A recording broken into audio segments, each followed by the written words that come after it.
Hello, welcome everybody back to another episode of Doomer Optimism. Today we have Stephen Morris and Mark and Maggie Samborski. Hopefully I'm saying that right. Stephen and I have been friends, let's just say, on Twitter for, I don't know, I've been pretty active for about a year, going back and forth, and he's been very adjacent to the Doomer Optimist world and pretty good at sort of weaving together adjacent worlds to the Doomer Optimist world, which is wonderful. So Stephen has invited his friends Mark and Maggie here to talk to us today. They've been working on topics related to urban agriculture, community farming in and around Kansas City. So I'll start by just asking Stephen to introduce himself and then introduce Mark and Maggie. Why did you invite them on? And then I'll have Mark and Maggie start and talk a little bit about their work and just started from there. Great, thanks, Ashley. So I discovered the roots of Doomer Optimism around 2011, when in the middle of a divorce, I came across the work of a guy named Chris Martenson and his crash course, which he wrote about the three exponential curves that we were headed towards as a civilization: the economy, the environment, and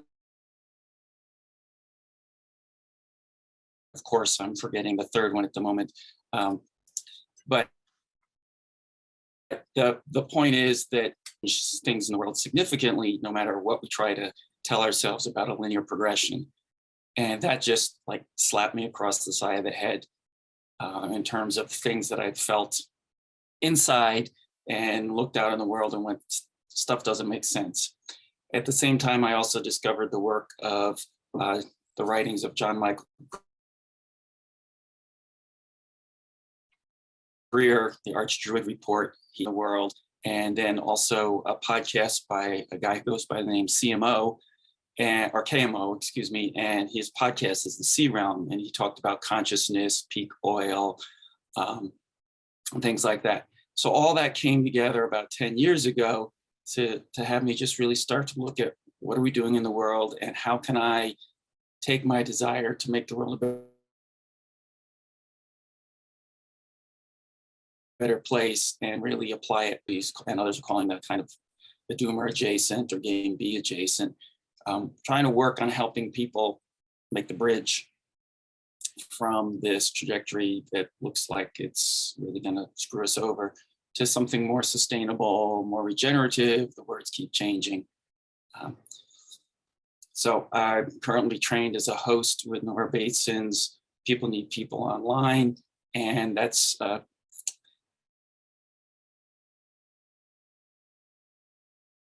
using complexity theory in the back.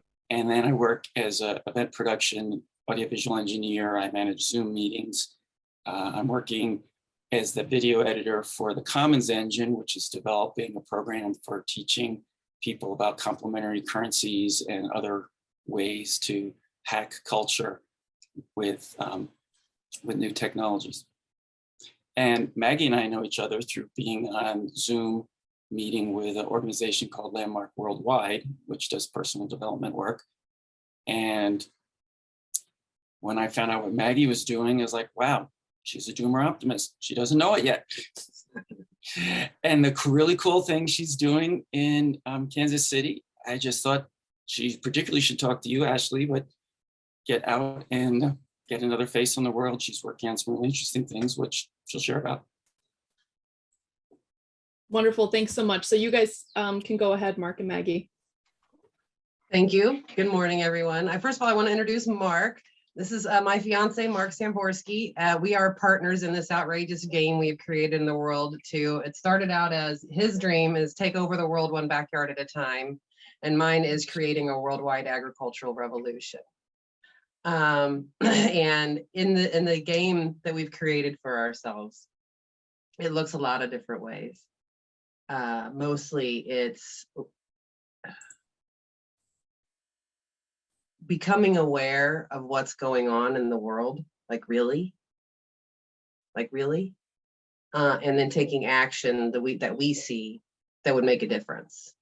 And the actions right now that we see that would make a difference are educating as many people as we possibly can and getting children involved. And people, because there's a lot of knowledge that we're going to need to know that most of us don't know. And I don't know. I've only been doing this for about 5 years. I was in corporate America for most of my adult life or prior to that. And, you know, living the American dream of, you know, new car, nice house, all that stuff, ate out all the time, like that. So, Mark, would you like to say anything? Good morning. Sure. My name is Mark Samborski, and Maggie is my partner in crime here. A different kind of crime, if you will, stealing from the rich and giving to the poor type thing, but it's not necessarily in monetary value. It's more in value itself. There's a lot of rich people with a lot of common sense. There's a lot of rich people that have resources. There's a lot of rich people that just have years of experience. And I would like to gather that all together and make something beautiful with it. My background is I was raised on a farm, suburban farm, where I rode motorcycles and tended cows and whatnot is now all subdivisions. And it just where I played and grew up in the woods doesn't exist anymore in Kansas City. It's all covered with houses. So I started gardening on my own. I got married when I was 17. Started gardening my own and working at UPS. I was a service provider for 36 years at UPS. Retired there. Had credentials in the Pentecostal Church of God as a minister, evangelist. So I've always been looking to lead people out of bondage, so to speak, whatever that may be. And love community. I'm a singer, dancer, shouter, roller on the ground if it strikes me, a holy roller type guy. Most of that stuff's in my earlier life.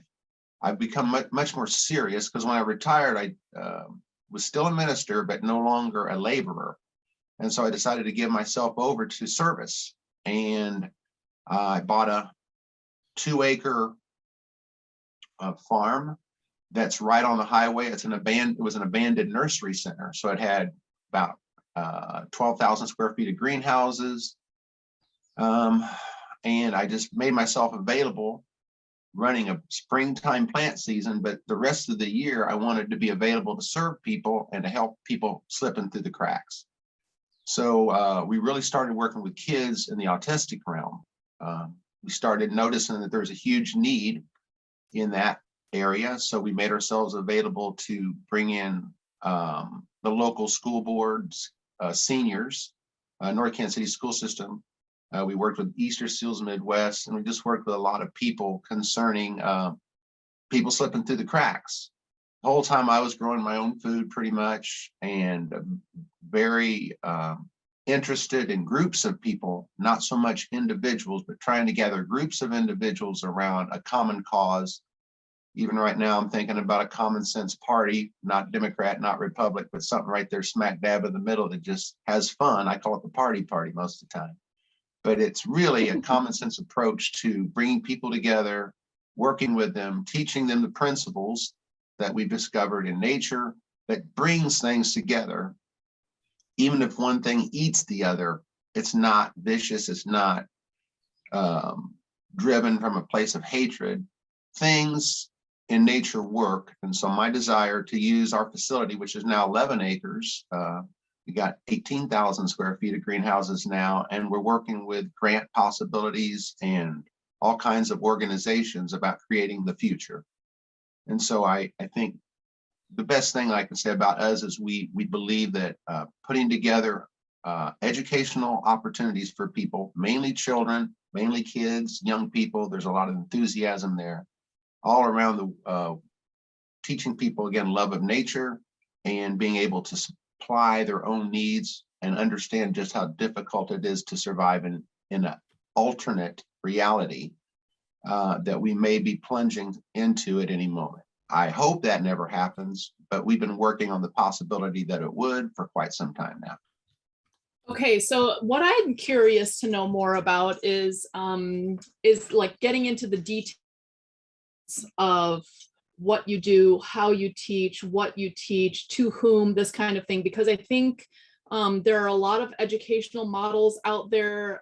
There's a lot of different things to teach, a lot of different perspectives toward education, and it sounds like the content is about what you were just saying, love of nature, how to supply your own needs. But I'd like for you guys to go into some more detail about, what are your methods? Tell me the typical, time where you're teaching somebody or a group or an individual. What are you showing them? What are they learning? How are they reacting? That kind of thing.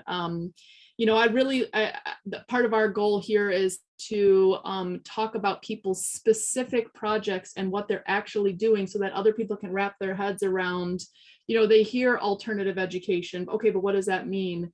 How can I get involved in this kind of thing? So, really fleshing out the details is I think key. Yeah. Gosh. So it's all a creation, right? Our history is not in education. So we're really grassrootsing all of this. And and the educational aspect of it right now looks like we'll be going into our second year of having an educational CSA, a participatory CSA. We discovered, Mark's had the farm for 10 years now. And, it's evolved over the time, and more has gotten added, and we've learned lots of lessons. And last year was our first try at a participatory CSA. And we quickly figured out that we did not have the level of organization necessary to really pull off something really awesome the first year. And we learned a whole lot about what we wanted to be spending our time doing. It wasn't worth it for us to continue to perpetuate the me do for you model. Like, I grow all the food and you buy it from me. That just contributes to the whole problem, right? Transporting our food all around when you can grow it just as easily 5 foot out your back door. So that's why we do a participatory CSA, to get people hands-on learning things. Learning, how do you harvest kale? What do onions look like? How many varieties of radishes are there?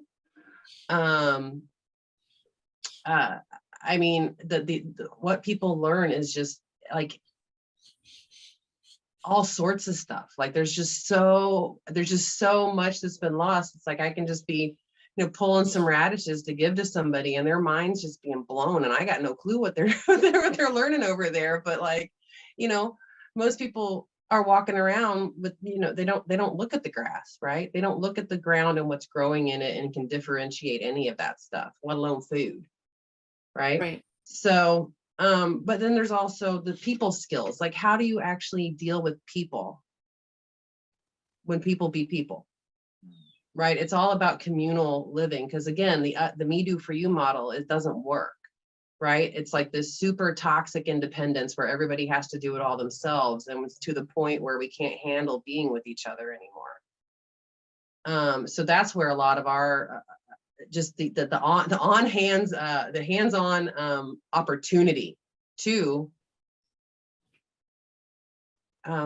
build relationship skills, build community skills, deal with people, and deal with your own humanity at the same time, in a space where you're not going to get fired for having a temper tantrum, most likely, because nobody's hired there, right? And I'm wondering, how did this evolve for example, who are the people who have agreed to come, and what was that conversation like, getting started, we want to do more hands-on experiences for people. What did that conversation look like? I think to me, just thinking through these first principles, who did you go to?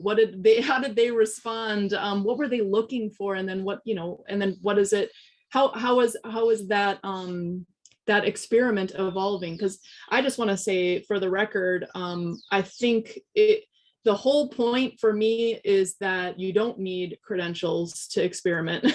You don't need a PhD in education to do educational activities, and probably better off if you don't. to be honest, because you're not indoctrinated in a certain, way of doing things. So I think just sort of laying our cards on the table. Okay, we started with this goal in mind, baby steps we took.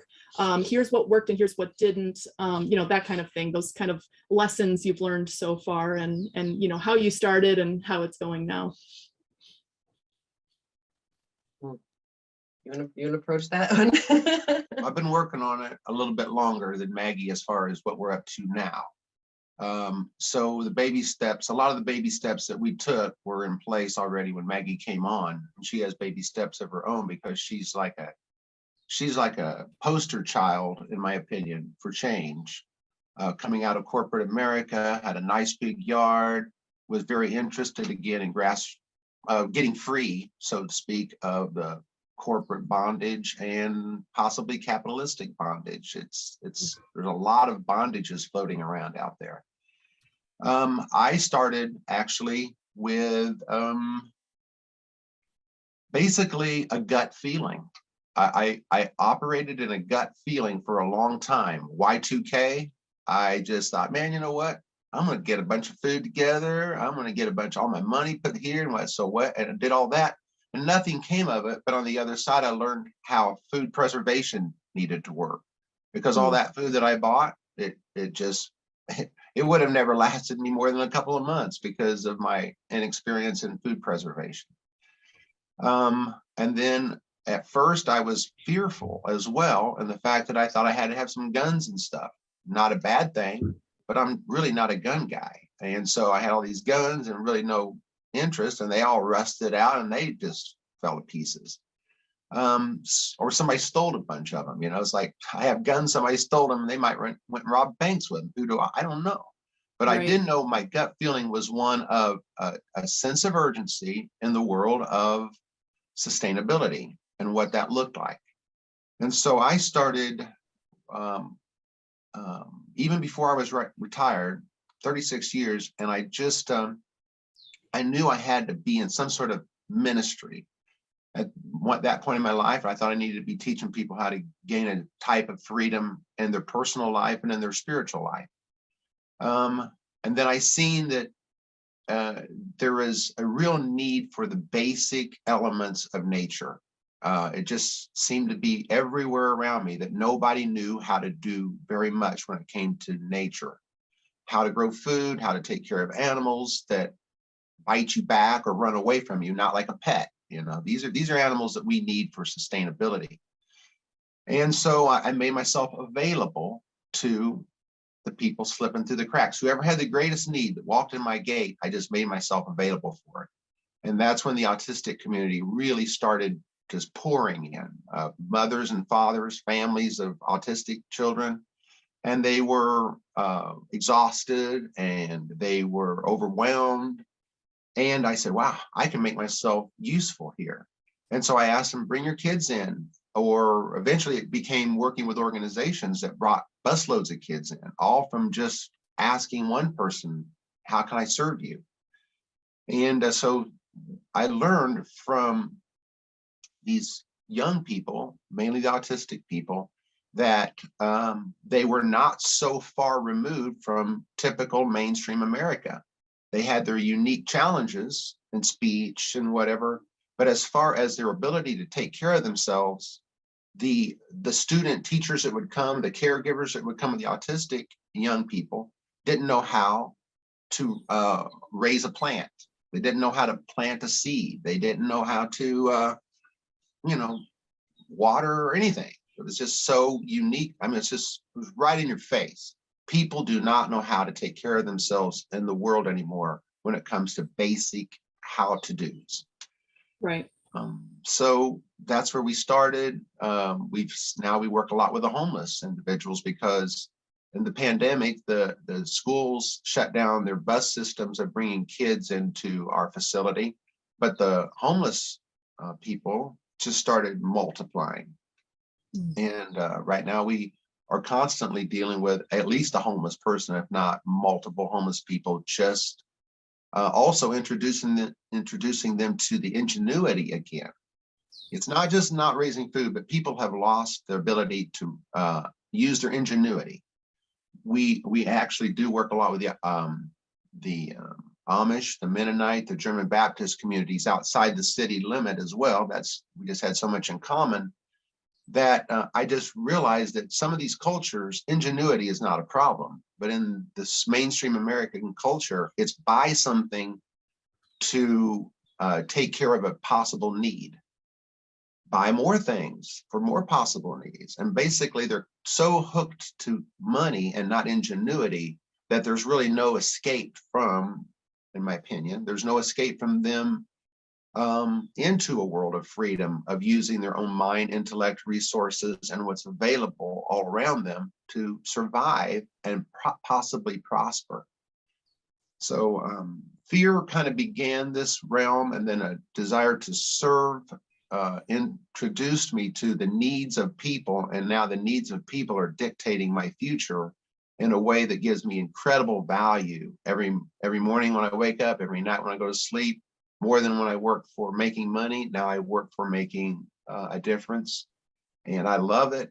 And it's contagious. It is contagious. People want to know how to love people, and I use the word love a lot. So you can put any definition you want to that, but to me, it's really having a deep sense of desire for the well-being of many, and it makes a much funner world. I'd much rather party with people than sit around and deal with their infirmities and their lack of nutrition and their forgetfulness when they get older. You know, I think it's all based around food, and that brings up the whole point of food security. And we can go on and on from there, but it all started with gut feelings. Yeah, I love that. And you know what? I'd love to hear more about it, but I don't want to stop. If Stephen, if you have a question, you jump in before I have the chance to take it over. But so what I'd be curious to know about is, okay, so in my work, my information, I've interviewed people who do, who produce food for themselves. And part of my background is sociology and studying people. And basically I found that there's a whole bunch of people who are interested in, let's just say, what you're saying, ingenuity, connecting more with nature, supplying their own needs, and connecting with community, connecting with other people. What I've noticed is that I think there's a sort of baseline meaning, and maybe you would call it love, Mark, that really connects people with something like growing food and sharing a meal, and you don't really have to be in agreement about everything politically or ideologically to do this thing together. But then a lot of other people in the world have just said, like, for example, the newcomers who are new to, let's say, new to growing food, they're sort of taking over the older culture of rural growing food, or there's like tension around that, or tension about how we grow food or what we're supposed to do and this kind of thing. So you mentioned the autistic community, homeless community, and Amish people. Tell me about this coalition of people that you're finding working together. Like, what is the interaction like? Is there awkwardness? How do you overcome the awkwardness? And Mark, you're talking about, finding ways to have fun. I completely agree, but it's also an art to like managing community and people who are different from each other, and kind of, I guess, focusing their efforts towards something positive together. So I'm curious if you have any insights from working with this, number of diverse people, and I think people who are a little bit at risk, who are, who might be reactive or might have, just everyday issues that they're dealing with just from being autistic or being homeless, and bringing those people together. I'd love to hear more about that. Yeah, I think we both have something to add here. So, gosh, how does that look like when those uh, it works. It just works, you know. I'm just trying to think of an occasion where, you know, all three of those communities were represented at the farm at the same time and how they all interacted together. And it's just, you know, how do I want to say this?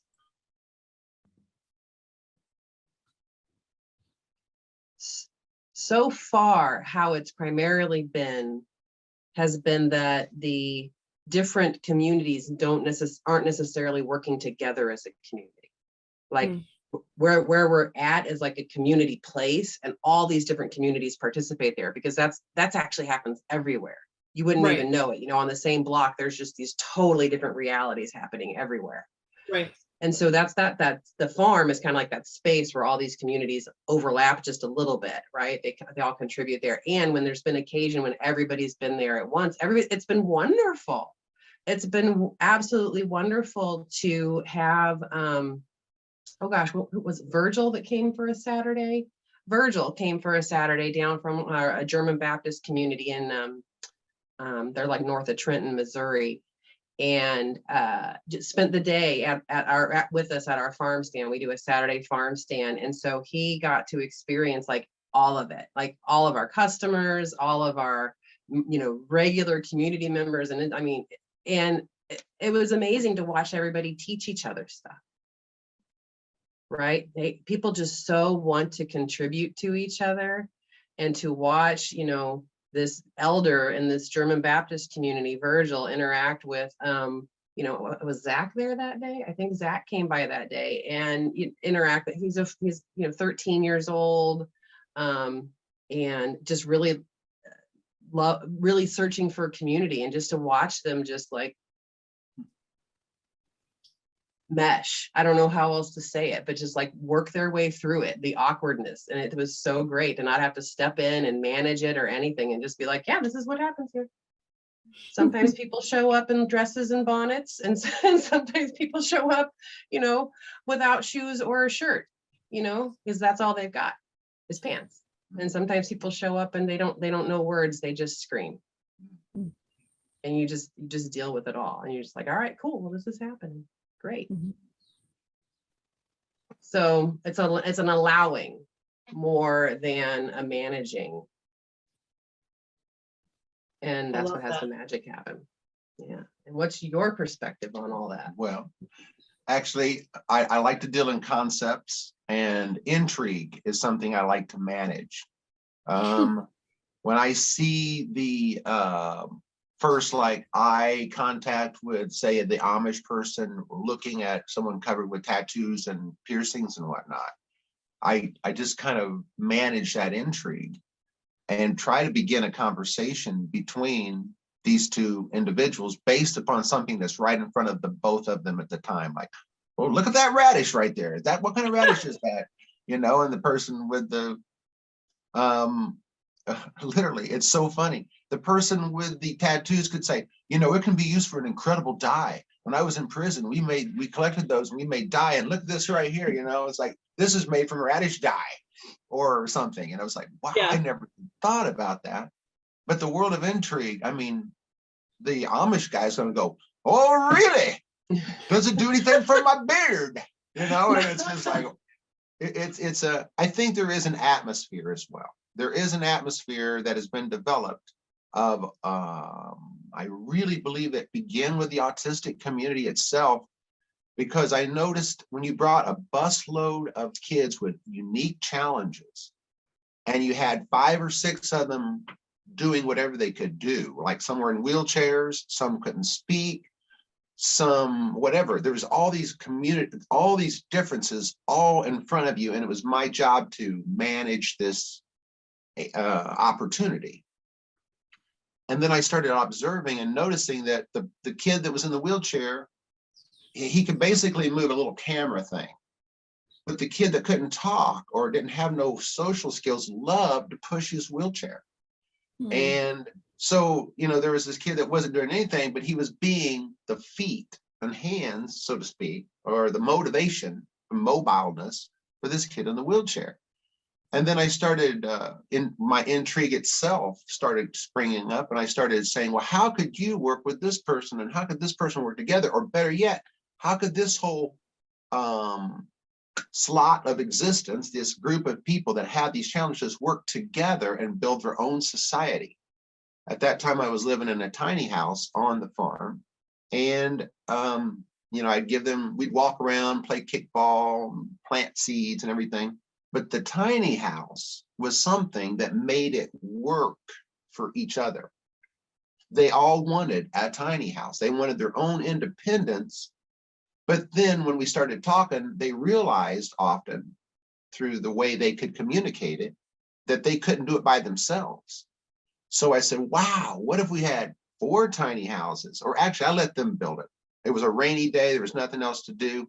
And I just started asking them questions, and they started answering. And then the questions started springing up between themselves, like, yeah, I could live in a tiny house, but I couldn't get down the steps, you know? And the other one said, you know, without words, I'll carry you down, and then we'll go out and have fun all day. And that's what really, I mean, it just lit a incredible, passionate fire in me to say, wow, what else is possible? And literally, I just let them build it. Now we have a plan. I have a plan in my mind from the conversation we had that day on how an autistic community can function around the growing of their own food, the tending of their own animals, the supplying the incredible capacity that one has that the other doesn't. And it's part of my long-term plan is to have those things in existence. And community farms for the homeless, because they're the same way. They're homeless for a reason. There's something that they just don't know about life, and they don't want to learn, or it's so deeply embedded in them that they just glaze over it every time it pops up. But my eyes, I'm kind of going blind myself, so I have my own deals. But the deal of it is our eyes looking towards the security and the possibilities that another human being has versus focusing on ourselves and how can we hide out from what's coming. Oh, I got to dig a deep hole, put a bunch of food in and stay there until it's all said and done. I'll come out, be the only human left, and everything will be wonderful, right? No.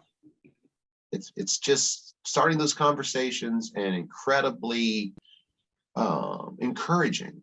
That's what I was. I was an evangelist, if you will. So it was all about getting people over the humps in life, because the days are still going to come our way. We got to be ready for it in some respect, or come together in a unified effort to change tomorrow's into the design we have versus the design someone's going to give us that doesn't care about us. Yeah, I love that. Stephen, did you have something you wanted to add? Yeah, I actually, I got kind of expand or switch the topic a little bit. This is really cool because I don't know what Mark's done. This is really my first introduction to Mark. I know Maggie from her stories and our daily get together to meditate together. But what I don't think is obvious from the conversation so far is how Maggie's got one piece of property and one farm, and Mark has another. And I'd like you to talk a little bit about that dynamic, what's going on. And Maggie, share a little bit about what you've got going on your piece of land. All right, good. Thank you. I'd love to. So I, like I said, I was in corporate America and had a nice new car and had a nice house and all that stuff. And then I took a permaculture design course. And I couldn't live that lifestyle anymore of commuting an hour and a half every day to work and back, and like just the huge environmental impact of it all. And I had a really nice house with an acre lot with a beautiful lawn and 2 trees. Just a lawn and 2 trees. And, you know, after doing a permaculture design, it was just like, this is such a waste. This is actually damaging the environment. This is horrible. It's stupid too, to continually spend a non-renewable natural resource to continually harvest a crop that never produces a yield. And we're required to do so by our government. You mean mowing the lawn? Mowing the lawn. So I quit my job after corporate America. I was done with that life. I wanted to branch out and do something else. And what I wanted to do was like, there should be no reason I can't figure out a way to make enough money off of my own land to live here. So I started an urban farm. And I learned a whole bunch of stuff. And now I've got goats to keep the lawn, quote unquote, managed. There's no more lawn really. This year was a really great experiment in watching a forest begin in my backyard as I just let everything grow. Just everything. Squirrels planted it there, or I planted it there. It didn't matter. I just let everything grow just to see what it did. Now, when I started all this, nothing I was doing in my backyard was illegal. So I just live in a regular suburban part of kind of like I'm kind of like this little island almost in the middle of Kansas City. Like north of the river, there's 2 whole counties up here that are Kansas City, Missouri. And right in the middle of them is this little island of 4 little villages and another town called Gladstone. So we're really surrounded by Kansas City. And it's been wonderful being in a small town inside of the city, because it's kind of like Mayberry in the city. There's not the complexity of rules and whatnot. It's a little more, you can kind of get away with a little more stuff. So when I started my farm, honestly, the first thing I did was I quit mowing the lawn. And then I pretty quickly got a citation from the city that said I needed to start mowing my lawn again. So instead of doing that, I got goats, because I knew that according to the laws of the town, those were not illegal. And so I was working with my chief of police, and I call him my chief of police because I used to be the chairperson of the board of trustees of this town. I served as a trustee for 6 years. So I was very familiar with the laws and how all that worked. So he and I, he really educated me on how the court system works and how to get a continuance and how to get a continuance and how to get a continuance until the goats could actually get the grass eaten down to a point where it could be mowed, because at that point it wasn't. But anyway, that started a whole conversation in our town about farm animals and urban agriculture. Because remember, none of that was illegal. And actually, it was at that point when I got goats and when I got chickens that, after having lived in this house for 10 years, I met my neighbors. Because they got out of the house and were like, "What are you doing out there?" And they would come feed my goats and pet my goats and feed the chickens. And they still do this. So my neighbors absolutely love my animals. We've had a few like, because you can't keep a chicken in a 4-foot fence. They'll hop right over, no matter if you flip their wings or not. So we've just had to get used to like a different, sometimes the chickens are going to be in your yard and you'll be able to watch them while you drink morning coffee from your dining room table. It's fine. And sometimes they might leave you an egg, and that's also fine. Have it. So where I'm going with all of that is there's a lot of concern in the town for what having an urban farm will do to property values, and will do to, if there's runoff issues because of manures and what like that, and disease spreading to other people or other animals. There's concerns about noise, there's concerns about smells, and there's concerns about like allergies, right? And there's also concerns about the animals, making sure the animals are most of mine is about animals. Because I was told very early on in this process, Maggie, you can grow as much food and vegetables and fruit as you want, but you can't kill a chicken. You can't raise a chicken to kill it. And I just looked at these people. I was like, how many of you are vegetarians? None of them. How many of you don't you consume dairy? Not a single one of them. Not a single one of them, but it's not allowed in the town just because it's in town. So, what ensued was a 3.5-year conversation at lots and lots and lots of open meetings to discuss food security, urban agriculture, animal ordinances, nuisance ordinances, and all sorts of things.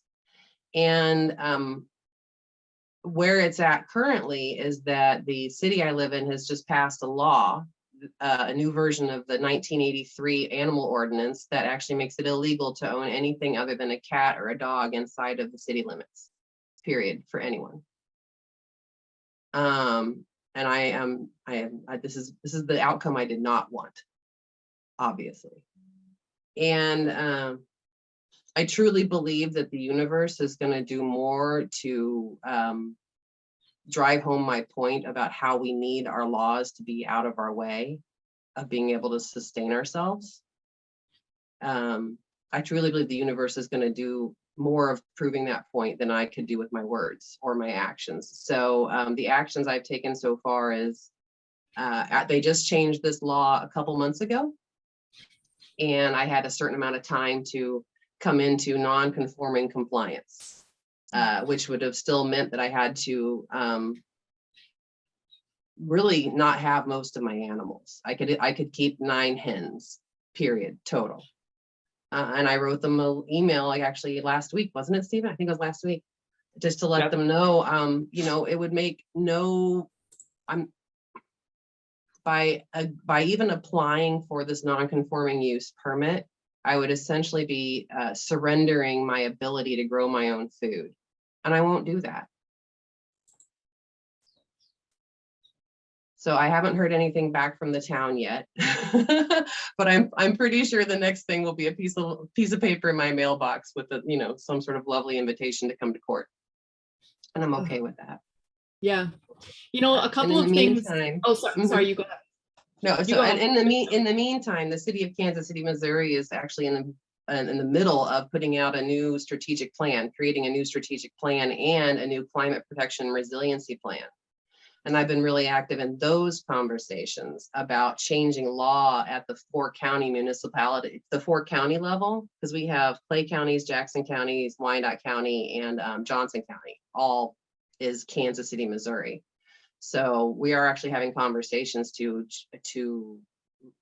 and gathering allies and gathering more voices in those conversations to change the law, to not just allow for this, but to also make it honestly illegal to not do this.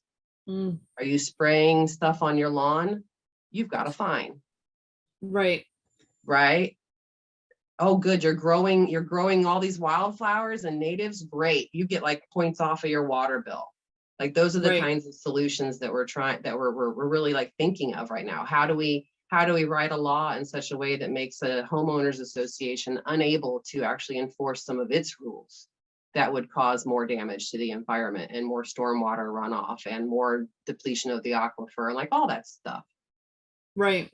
It seems like there's this like wild moment we're in right now where it will become obvious, like you're saying, with the universe, you know, material reality playing out, climate change, food insecurity, et cetera, drought, flood, all this stuff, will make it clear that small scale production of food is where we want to go with it, you know, ecologically sound, small scale production of food. But a lot of people, especially powerful people, are not yet convinced about that. And it's cool, Maggie, spent some time in corporate America, so you can like, you almost, they call this in sociology a key informant, somebody who has a foot in both worlds, who can kind of translate between. So you can translate between, you know, the homeless population you work with and the small scale producers that, you know, and the Amish, and then, you know, the corporate and or city council mindset. You know, I imagine that a lot of climate action plans, at least the ones that, I'm not sure what's going on in Missouri, but like the ones that I've encountered, they're like about bike lanes. They're not about community or urban farms, you know what I mean? They're really not wrapping their heads around ecological small scale agriculture as a climate solution. So you're talking to all these people and they're like, you know, let's just do bike lanes and electric buses or something like that, and then let's make, you know, having chickens illegal.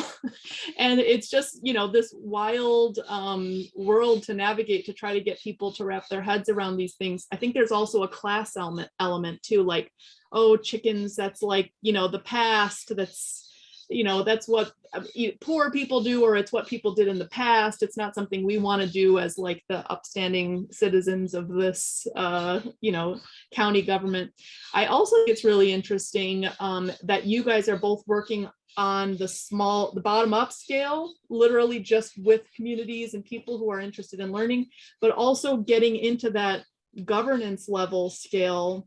At that scale, the level of county government, I believe is like the where the most potential lies, political potential in my opinion. So that's super cool to hear, because you're both, trying to do things on the ground, but then bumping up against the reality of homeowners associations and govern, and then, back and forth, and, to get into sociology, where it's basically like you're bumping up against the system, and then it bumps back, and then you're, okay, take me to court.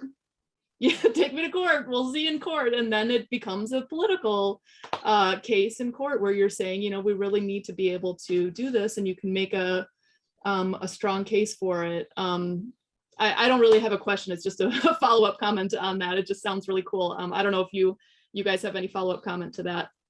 Well, I think one of the other podcasts, I don't remember who it was, but you guys were talking about getting the local involvement. And, it's like Maggie said she knew the police officer through her involvement in the community. It's like, I think a lot of people, I know even for myself, it's like, even to try to go down that path, it's like, but I don't know how to deal with the court systems. I don't know how to deal with any of this stuff. I don't know what the laws are. I have a friend who works in the same industry in event production, and he doesn't have any chickens right now, but he just loves figuring out the law and knowing how to use the law, quote, against itself. It's like these people trying to do things that actually, like Maggie's saying,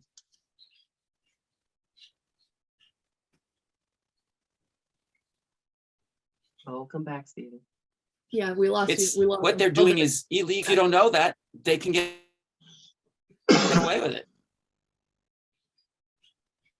Yeah, so I was just saying that if you don't know the laws, then it's more easy to cower away. And when you know what's going on and make friends who know what's going on, allies in the community. And one way to do that is, I imagine, invite your local police officers over to your farm, give them some eggs. Yeah, I'd be curious to hear more about that. I think for us, like back to this other question of like coalition building, and it might not even need to be as explicit as that, community building. I'd like to hear more from you guys about the way to approach that, how to do it in a way that's not so. One of my theories is that I think people think political change has to be ideological, like we have to, let's make the Green Party or something like that. But I personally think you can get a lot more coalitions built around, gifting eggs, for example, and working together on a farm and having a community work day and, these kinds of more fun activities. And then the political coalition sort of builds out of these relationships and this shared interest. So I'd be curious to know a little bit more about, how is it navigating this, your own specific communities and your places, the powers that be, your actual friendships and, friendships with the authorities, etc. Okay. Gosh, what do I want to say? It seems like mostly we've just started getting groups of people together who are interested about the same things, right? And then somehow it becomes political. It becomes like we got to go do something. Inside of all of this, we got to go tackle this political issue as well, right? Inside of the desire to empower people to be able to grow their own food, people need to know what is the law. That, like Stephen said, the main barrier, the main fear stopping point is, I don't know what the law is. And if I have to call the city to ask them, I'm going to tip them off that I might be doing something illegal. So I'm just going to go hide that I'm doing anything at all or not do anything at all. Right. That's kind of like the mindset. But to go back to your point about forming coalitions of people, we have this group, this call that we put together on Thursday mornings. And I called it, I wanted to get all my old white guys together to talk about dirt, because they have, I mean, just like the knowledge in the community of how to regenerate the biology of the soil so that it actually cools the planet and provides nutrient-rich food for the people or for whoever's eating it, whatever plant is in there, and increasing the photosynthesis and all that stuff. Like that one little conversation has turned into grant projects, working with universities on projects. Universities are coming in with us on this, on projects that we're creating with that just one little community. We're going to be, oh gosh, I think we're going to be on the radio, the local radio here, and over the next several months. And we're going to be putting on presentations at forums for city council members. And there's just all sorts of stuff that's just coming out of just this one group of people getting together, talking about dirt, about how do we regenerate the soil. How do we regenerate the soil? Exactly. Yeah. Yes. And like, I mean, it's just amazing where that conversation goes when you allow it, right? There's no like trying to control it. And this is the only reason why we're getting together, is to produce this outcome. That's just not that. What we're getting together is to share our knowledge and ideas about, well, what would be the best way and the quickest way to do that? Because a lot of my, my old white guys, he's the youngest. So there's teachers, retired science teachers and all sorts of cool stuff. It's just so lovely. But that's just one of the communities. And we have this whole other community, again, with a grant project where we're now working with 3 different universities. I think University of Kansas City, Missouri, University of Missouri, Columbia, and I think K-State is joining this project with a which just started out with I think one of the professors came and visited the farm and just fell in love and was just like, oh my gosh, we have got to do something. So they started talking, and now we have this big opportunity to apply for our next phase of a National Science Foundation grant, which would take the planning that we did this last couple of years, because we actually applied for this before the pandemic hit, and then the pandemic hit, and it was a project to come up with models to address the food desert problem. So create models of food oases, and then the pandemic hit, and that just like it kind of changed the scope of the project a little bit, but it was so perfectly timed.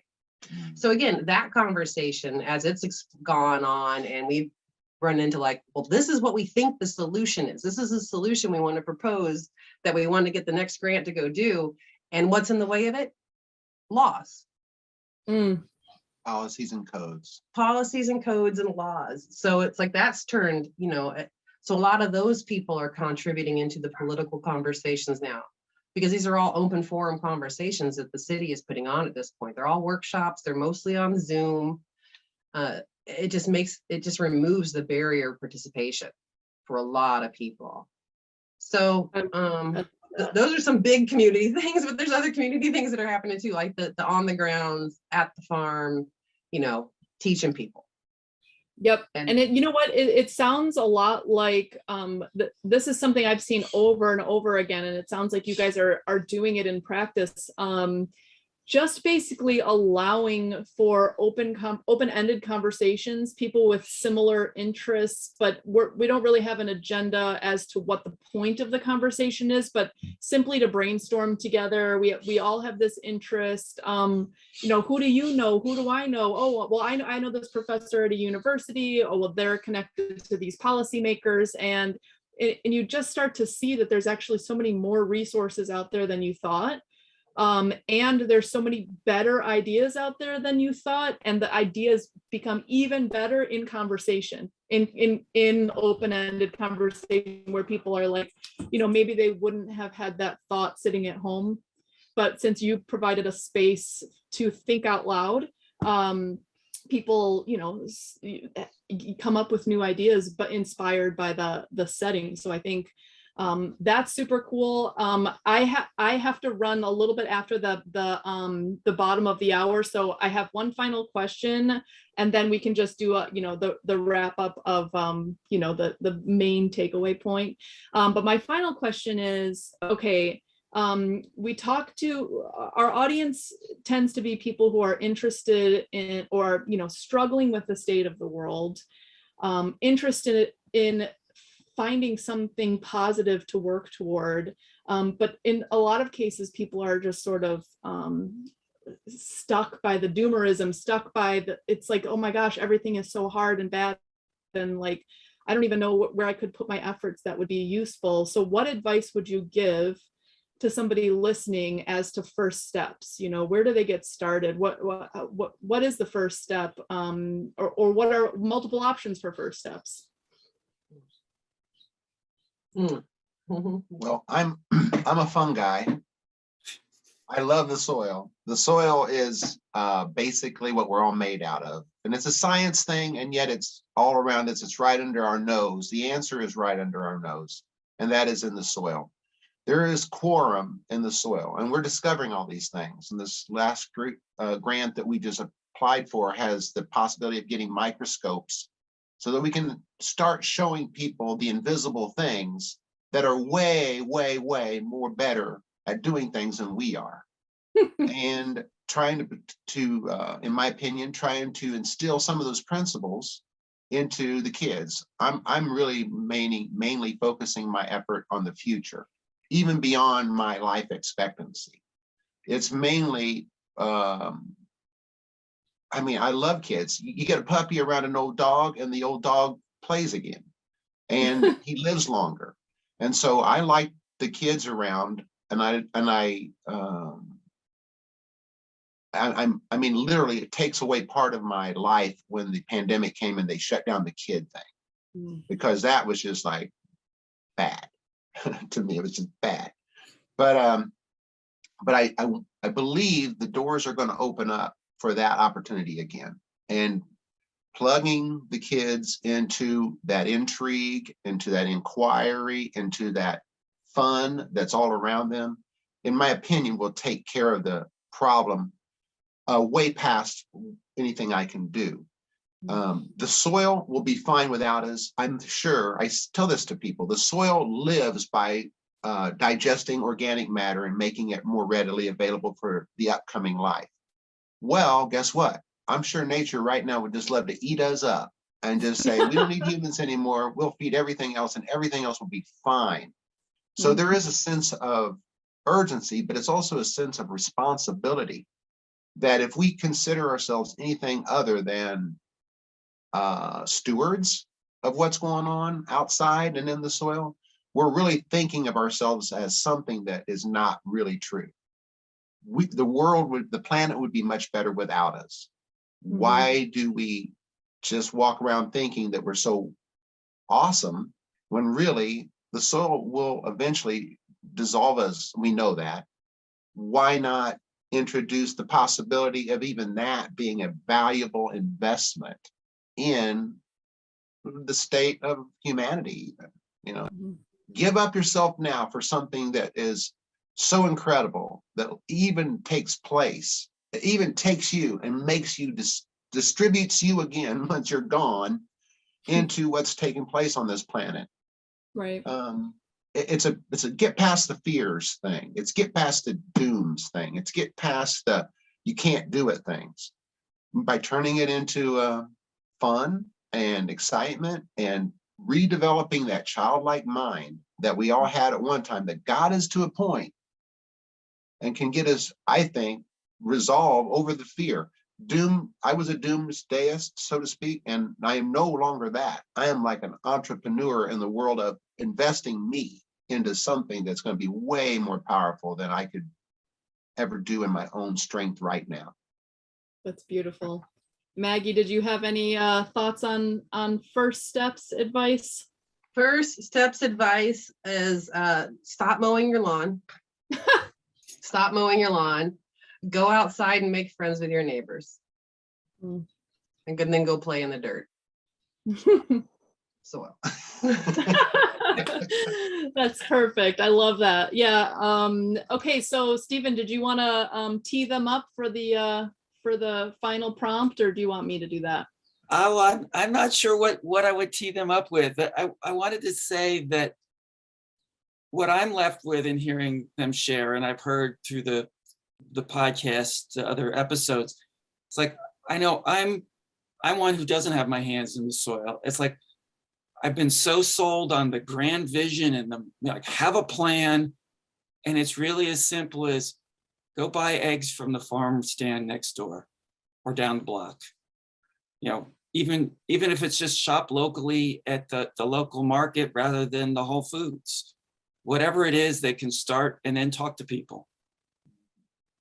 No, it's I like, would say, yeah, and I would say it doesn't even have to be, we happen to be interested in food and agriculture, but I don't even think it has to be necessarily food and agriculture. It's, you know, it's people, it's relationships, it's building new infrastructure, you know, different types of education, all sorts of things. But really, I think it starts with the people. At least that's my thing, you know. So it's just start talking to people and making connections to the extent possible. Your neighbors, especially, you know. I think a lot of people think they need to make connections, you know, across the world, which is good too, and we're doing it, and that's great. But meet your neighbors too, and try to connect with the ones that you connect with the best. I think a lot of people forget that. Okay, so I will tee you guys up. The final question is, if there's one takeaway that anyone listening to this needs to hear to change their life forever, what would it be?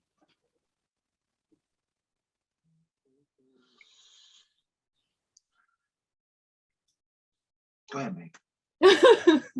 Turn off